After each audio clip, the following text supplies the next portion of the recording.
Hello friends, welcome to our channel.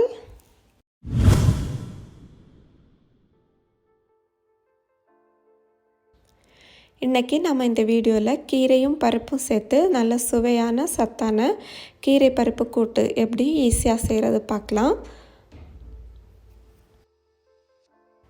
இது செய்கிறதுக்கு அரை கப் அளவுக்கு பாசிப்பருப்பு எடுத்துருக்கேங்க. இது அரை மணி நேரம் ஊற வச்சுருந்தேன். இப்போது இதில் 2 கப் அளவுக்கு தண்ணி சேர்த்து இதை நல்லா வேக வச்சு எடுத்துக்கலாம். இது கூடவே 4 பூண்டு 5-6 சின்ன வெங்காயம் சேர்த்து உப்பு மஞ்சத்தூள் சேர்த்து நல்லா வேக வச்சிடலாங்க. நீங்கள் குக்கரில் வேக வைக்கிறதுனா கூட வேக வச்சு எடுத்துக்கலாம்.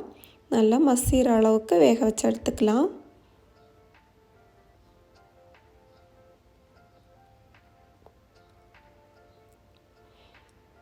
பாருங்கள், இந்த அளவுக்கு நம்ம சேர்த்த பாசிப்பருப்பு வெந்திருக்கணும். நல்லா மசிஞ்சு வந்தால் தான் இதோட இந்த கூட்டோட டேஸ்ட் ரொம்ப நல்லாயிருக்கும்.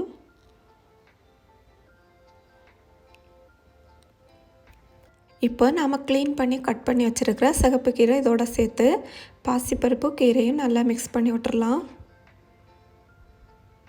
கீரை சீக்கிரமாக வந்துடும். கொஞ்சமாக தண்ணி சேர்த்து 5 மினிட்ஸ் வேக விட்டுருங்க.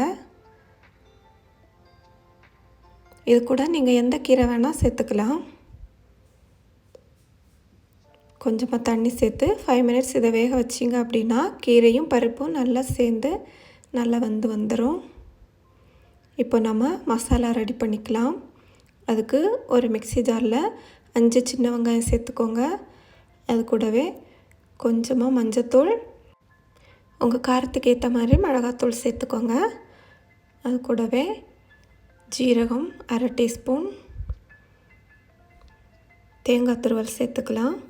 2 கைப்பிடி அளவுக்கு தேங்காய் துருவல் சேர்த்து கொஞ்சம் கருவேப்பிலையும் சேர்த்து நல்லா ஃபைன் பேஸ்ட்டாக அரைச்சி எடுத்துக்கலாம்.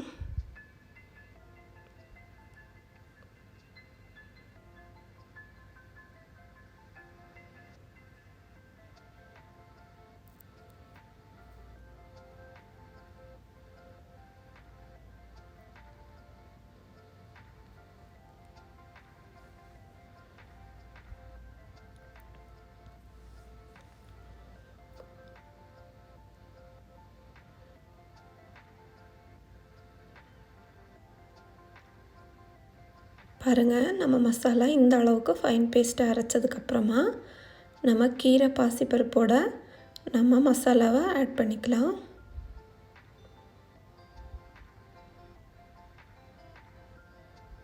நல்லா மிக்ஸ் பண்ணி விட்டுருங்க. இந்த மசாலாவோட பச்சை வாசனை போகிற வரைக்கும் 5 நிமிஷம் திரும்ப கொதிக்க விட்டுருங்க. இப்போது உப்பு காரம் சரி பார்த்து உப்பு தேவைப்பட்டுச்சுன்னா சேர்த்துக்கோங்க.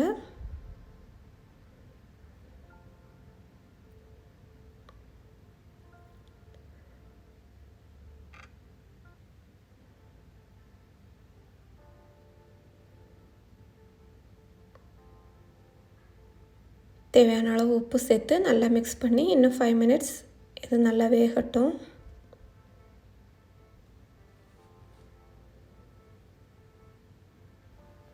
இப்போ 5 மினிட்ஸ் ஆயிடுச்சு. நம்ம சேர்த்த கீரையும் பாசிப்பருப்பு நல்லா மிக்ஸ் ஆகி மசாலாவோட பச்சை வாசனை எல்லாம் போயிடுச்சு.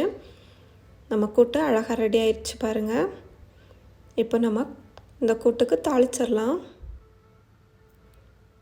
அதுக்கு ஒரு பேன் சூடு பண்ணிக்கலாம். இப்போது கொஞ்சமாக தேங்காய் எண்ணெய் சேர்த்துக்கிறேன். இந்த கூட்டுக்கு தேங்காய் எண்ணெயில் தாளிச்சிங்கன்னா நல்ல மணமாக சுவையாக இருக்கும். இது கூடவே கொஞ்சமாக கடுகு சேர்த்து கடுகு நல்லா பொரிஞ்சதுக்கப்புறமா சின்ன ஆனியன் இது கூட சேர்த்துக்கலாம்.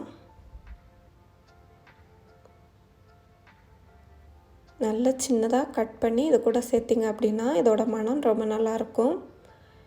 இது கூடவே 3 காஞ்ச மிளகா, கொஞ்சம் கருவேப்பிலை சேர்த்து கொஞ்சம் பெருங்காயம் சேர்த்துக்கோங்க.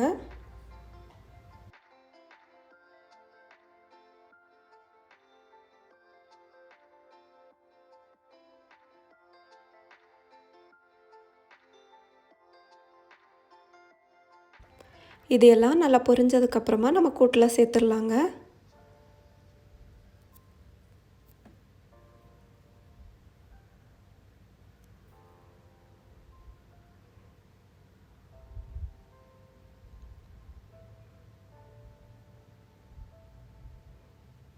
நம்ம கூட்டோட தாளிப்பு சேர்த்து நல்லா மிக்ஸ் பண்ணி 5 மினிட்ஸ் மூடி வச்சுருங்க. அவ்வளோதான், நம்மளோட டேஸ்டான கீரை கூட்டு அழகாக ரெடி ஆயிடுச்சு. இப்போது சர்வ் பண்ணிக்கலாம். பாருங்கள் எவ்வளோ அழகாக ரெடி ஆயிடுச்சு பாருங்கள். நம்மளோட ஹெல்த்தியான ரொம்ப டேஸ்டான கீரை பருப்பு கூட்டு அழகாக ரெடி ஆயிடுச்சு. கண்டிப்பாக இதை ட்ரை பண்ணி பாருங்கள். இந்த வீடியோ உங்களுக்கு யூஸ்ஃபுல்லாக இருந்துச்சு அப்படின்னா நம்ம சேனலை மறக்காமல் சப்ஸ்கிரைப் பண்ணுங்கள். தேங்க்ஸ் ஃபார் வாட்சிங்.